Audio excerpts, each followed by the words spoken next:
പശ്ചിമേഷ്യയിലെ ആശങ്കകൾക്കൊടുവിൽ ഇറാനും ഇസ്രയേലും വെടിനിർത്തലിലേക്ക്. ഇസ്രയേൽ പ്രധാനമന്ത്രി ബെഞ്ചമിൻ നെതന്യാഹു വെടിനിർത്തൽ അംഗീകരിച്ചുവെന്നാണ് ഏറ്റവും പുതിയ വിവരം.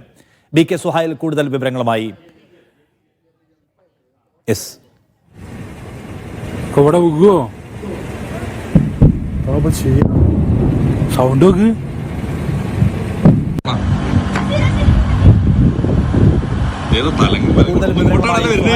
ഇന്നലെ രാത്രി ഖത്തറിലെ അമേരിക്കൻ താവളത്തിന് നേരെ ഇറാൻ നടത്തിയ ആക്രമണത്തിന്റെ ദൃശ്യങ്ങളാണെന്ന് മനസ്സിലാക്കുന്നു. ഇത് സുഹൈൽ എന്ന് വെച്ചാൽ വെടിനിർത്തൽ പ്രാബല്യത്തിൽ വരികയാണോ, വന്നോ, എപ്പോൾ മുതലാണ് ഈ കാര്യത്തെക്കുറിച്ചുള്ള ഒഫീഷ്യലായ പ്രതികരണങ്ങൾ അപ്പുറത്തുനിന്നും ഇപ്പുറത്തുനിന്നും വരുന്നത്? എന്താണിപ്പോൾ? ഏതായിരുന്നാലും ഇപ്പോൾ വെടിനിർത്തൽ പ്രാബല്യത്തിൽ വന്നിരിക്കുന്നു. ആകെ ഉണ്ടായിരുന്ന അവശേഷിച്ചിരുന്നൊരു കാര്യം, ഇസ്രായേൽ ഇക്കാര്യത്തിൽ ഔദ്യോഗികമായി സ്ഥിരീകരണം നടത്തിയിരുന്നില്ല എന്നുള്ളത് മാത്രമാണ്. അതും ഇപ്പോൾ വന്നിരിക്കുന്നു. ഇസ്രായേൽ പ്രധാനമന്ത്രി ബെന്യാമിൻ നെതന്യാഹു തന്നെ ഇപ്പോൾ ഡൊണാൾഡ് ട്രംപ് മുന്നോട്ട് വെച്ച നിർദ്ദേശം അത് അംഗീകരിച്ചതായി പ്രഖ്യാപിക്കുകയാണ്. വളരെ കൗതുകകരവും വിചിത്രവുമായ ഒരു കാര്യം എന്ന് തന്നെ പറയാം. കാരണം 6 പേർ ഇറാന്റെ മിസൈൽ ആക്രമണത്തിൽ കൊല്ലപ്പെട്ട ദിവസം ഉപാധിരഹിതമായി എന്ന രൂപത്തിൽ തന്നെ ഈ ഒരു വെടിനിർത്തൽ കരാറിലേക്ക് നെതന്യാഹു എത്തിയിരിക്കുന്നു എന്ന് പറയുന്നത് ഇസ്രായേലിനെ സംബന്ധിച്ചിടത്തോളം കനത്ത തിരിച്ചടിയാണ്.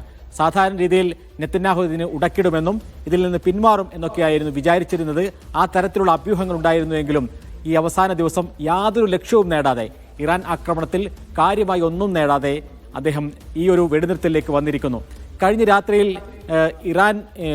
ഇസ്രായേൽ നടത്തിയ ആക്രമണം ദോഹയിലെ പ്രധാനപ്പെട്ട അൽ ഉദൈദ് സൈനിക ബേസിനു നേരെ നടത്തിയ ആക്രമണത്തിന് തൊട്ടു പിന്നാലെയാണ് നാടകീയമായ ചില സംഭവവികാസങ്ങൾ ഉണ്ടാകുന്നത്. ആ ആക്രമണം തന്നെ ഇറാൻ നടത്തിയത് ഖത്തറിനെ അടക്കം അറിയിച്ചതിന് ശേഷമായിരുന്നു എന്നാണ് പുറത്തുവരുന്ന റിപ്പോർട്ടുകൾ. അങ്ങനെയാണെങ്കിൽ അമേരിക്ക പലതരത്തിലുള്ള ചില ബാക്ക് ചാനൽ ഡിപ്ലോമസി ഇക്കാര്യത്തിൽ എടുത്തിട്ടുണ്ട്. പല ആളുകളുമായും ഡൊണാൾഡ് ട്രംപ് സംസാരിച്ചിട്ടുണ്ട്. ഖത്തർ ഇതിൽ കാര്യമായ റോൾ എടുത്തിട്ടുണ്ട് എന്നാണ് നമ്മൾ മനസ്സിലാക്കുന്നത്.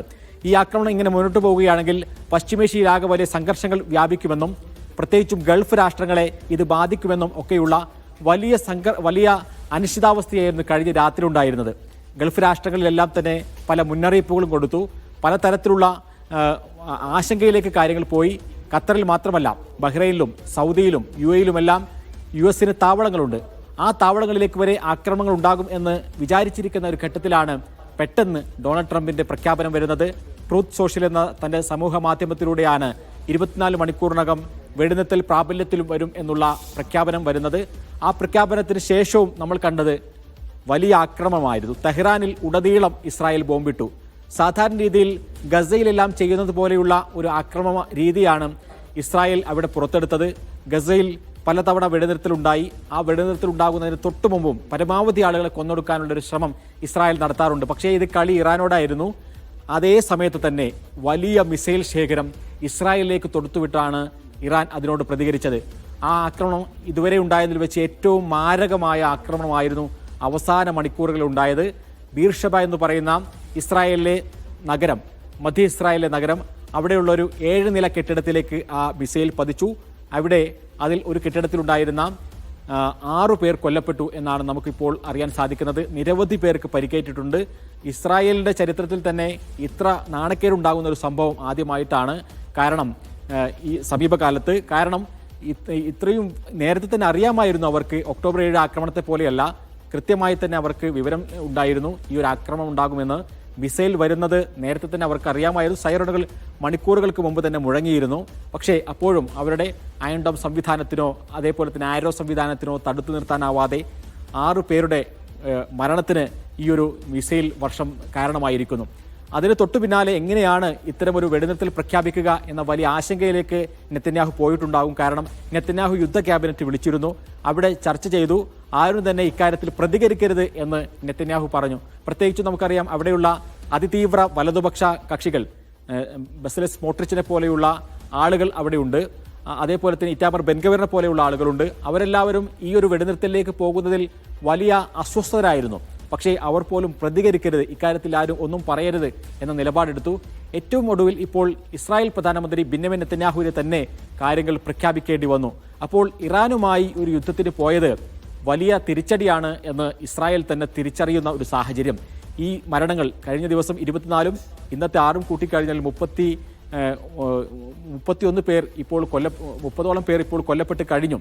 അതുകൊണ്ട് തന്നെ ഈ സാഹചര്യത്തിൽ 30 പേരുടെ മരണത്തിന് കാരണമാക്കിയ ഈ ആക്രമണത്തിൽ എന്താണ് ഇസ്രായേൽ നേടിയത്? 2 ലക്ഷ്യങ്ങളാണ് ഉണ്ടായിരുന്നത്. ഒന്ന്, ഇറാന്റെ ഭീഷണി, ആണവ ഭീഷണി ഒഴിവാക്കുക എന്നുള്ളതായിരുന്നു. ഫോർദോ ആണവ നിലയത്തിൽ വരെ ആക്രമണം നടത്തിയെന്ന് പറയുമ്പോഴും അന്താരാഷ്ട്ര ആണവോർജ്ജ ഏജൻസി പറയുന്നു കാര്യമായ ആണവവികിരണമോ നാശനഷ്ടങ്ങളോ അവിടെ കാണുന്നില്ല എന്നുള്ളത്. അപ്പോൾ അവിടെ നിന്ന് ഫോർദോ ആണവ നിലയത്തിൽ നടക്കം സമ്പുഷ്ടീകരണം നടത്തി യുറേനിയം അവിടെ നിന്ന് മാറ്റിക്കഴിഞ്ഞു. സുഹൈൽ, ഈ വെടിനിർത്തലിലേക്ക് ഇപ്പൊ പോകുന്നു. ഇസ്രായേലിനെ സംബന്ധിച്ച് നേരത്തെ ചൂണ്ടിക്കാണിച്ചതുപോലെ അങ്ങനെ വലിയ ലക്ഷ്യങ്ങൾ നേടാതെ അവസാനിപ്പിക്കേണ്ടി വരുന്നു. അതിൽ അമേരിക്കയുടെ റോൾ എന്തുമാത്രമാണ്?